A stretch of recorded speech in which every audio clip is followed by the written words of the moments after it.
गरुण पुराण की जय।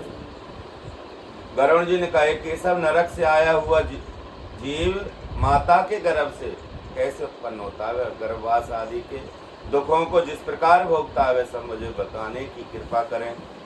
श्री भगवान कृष्ण बोले, स्त्री पुरुष के समागम से वह जीव जिस तरह जन्म लेता है उसके विषय में मैं तुम्हें बताता हूँ। स्त्री को ऋतुकाल के मध्य में पापी पुरुष के शरीर की उत्पत्ति होती है। विश्वरूप को मारने से इंद्र को हत्या लगी।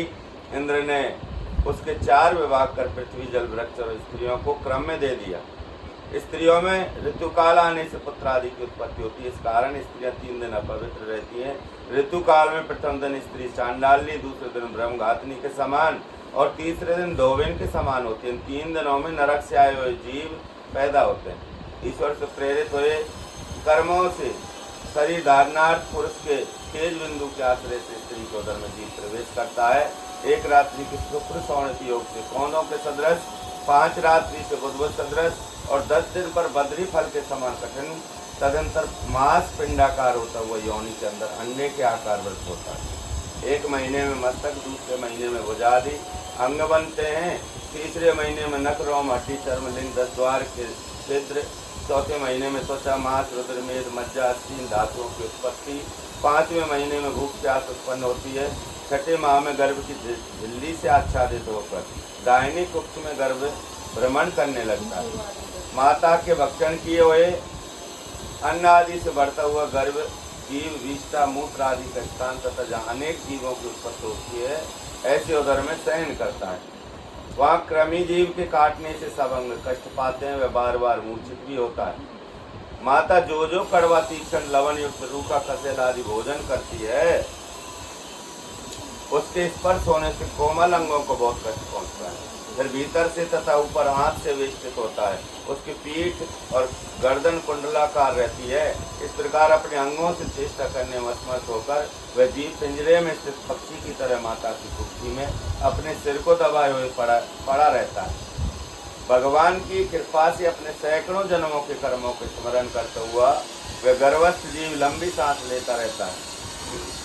ऐसी स्थिति में भला उसे कौन सा सुख मिल सकता है।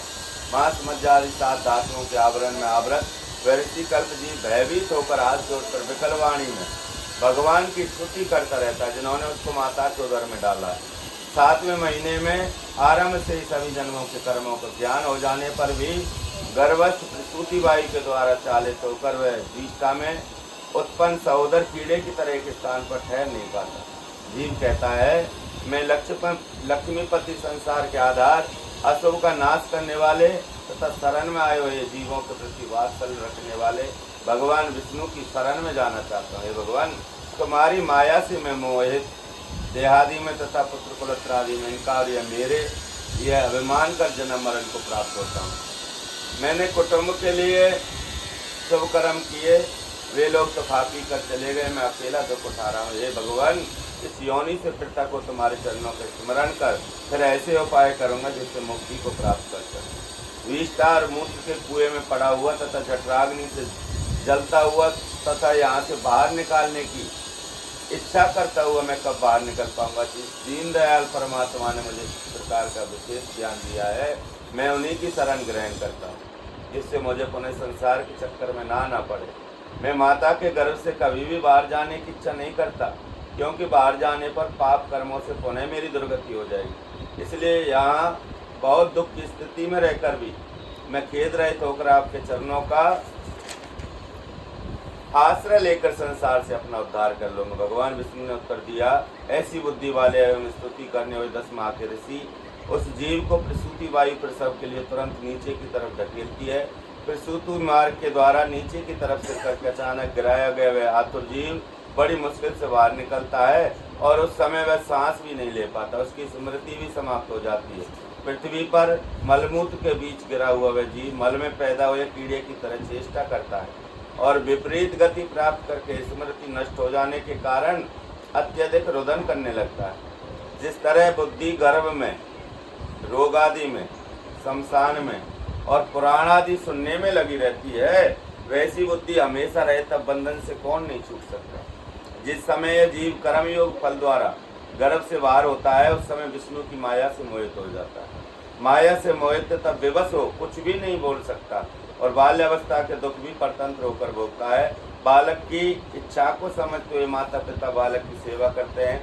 बालक को भूख लगे या रोने पर समझते हैं बालक का पेट दर्द कर रहा होगा, ऐसा सोचकर माता पिता दवाई देते हैं। बालक के पेट में दर्द हो तो माँ समझती है भूख लगी होगी, ऐसा सोचकर दूध दे दवाई दे इत्यादि अनेक कर्म बालक के लिए उल्टे पड़ते हैं, फिर भी वह बोलने की शक्ति नहीं रखता। माता ने बालक को ऐसी खटिया पर सुलाया जिसमें अनेक जीव हैं तो उससे बालक दुख पाता है, परंतु वह उठने में असमर्थ होता है और अपने शरीर को वह खुजा भी नहीं सकता। दंश मच्छर खटमल इत्यादि उस बालक के शरीर का खून पीते हैं, परंतु बालक अज्ञान रहित होकर भी रोता हुआ अनेक दुख भोगता है। इस तरह 5 साल तक बाल्यावस्था के दुख भोगकर पौगंडावस्था में विद्या अध्ययन करते समय दुख भोगता है। इसके बाद वह युवावस्था के दुख भोगता है। वह अनेक प्रकार के व्यसनों में लगा रहता है, फिर निकृष्ट व्यक्तियों का संग करता है और शास्त्र एवं सत्पुरुषों से द्वेष करता हुआ लंपट बन जाता है। भगवान की माया रूपी औरत को देखकर उसके भाव से प्रसन्न हो औरत से ठगे जाने पर महावों में ऐसे गिरता जैसे पतंगा अग्नि में गिरता है। हिरण, हाथी, पतंगा, भौरा आदि मछली पांचों क्रमशः शब्द, स्पर्श, रूप, गंध और रस इन पांचों इंद्रियों से पांचों विषयों का भोग करता है। इन 5 विषयों में से एक एक में आसक्ति होने के कारण मर जाते हैं। अविषिप्त वस्तु की अप्राप्ति की स्थिति में अज्ञान के कारण वह आसक्त व्यक्ति स्वयं अपने नाश हेतु दूसरे आसक्त व्यक्ति से शत्रुता कर लेता है। इस प्रकार अधिक बलशाली अन्य आसक्त व्यक्तियों के द्वारा वह वैसे ही मारा जाता है जैसे किसी शक्तिशाली एक हाथी से दूसरा हाथी मारा जाता है। इस प्रकार जो मूर्ख अत्यंत दुर्लभ मानव जीवन को विषयासक्ति के कारण व्यर्थ में नष्ट कर लेता है, उससे बढ़कर पापी और कौन हो सकता है। सैकड़ों योनियों को पार करके पृथ्वी पर दुर्लभ मानव योनि प्राप्त होती है। मानव शरीर प्राप्त होने पर भी द्विजत्व की प्राप्ति उससे भी कठिन है। अति दुर्लभ द्विजत्व को प्राप्त कर जो व्यक्ति इसकी रक्षा करने के लिए अपेक्षित धर्म कर्म अनुष्ठान नहीं करता, केवल इंद्रियों की तृप्ति में लगा रहता है, उसके हाथ में आया हुआ अमृत के समान पवित्र अवसर उसके प्रमाद से नष्ट हो जाता है। युवावस्था में दुख उठाकर वृद्धावस्था में अनेक बीमारियों से ग्रसित होकर बहुत अधिक दुखित होता हुआ मृत्यु के चंगल में फंसकर उन्हें नरक में गिरता। नरक में जाना तथा मनुष्य लोक में आना, ऐसे कर्म पास में बंधे हुए पापी किसी समय वैराग्य को प्राप्त नहीं होते, क्योंकि भगवान की माया से वे मोहित रहते हैं। गरुण, इस संसार में अंत्येष्टि आदि क्रिया जिनकी नहीं हुई है, ऐसे पापियों की गति नहीं होती। अब तुम्हारी और क्या सुनने की इच्छा? बोलो गरुण पुराण की, वेदराज सरकार की।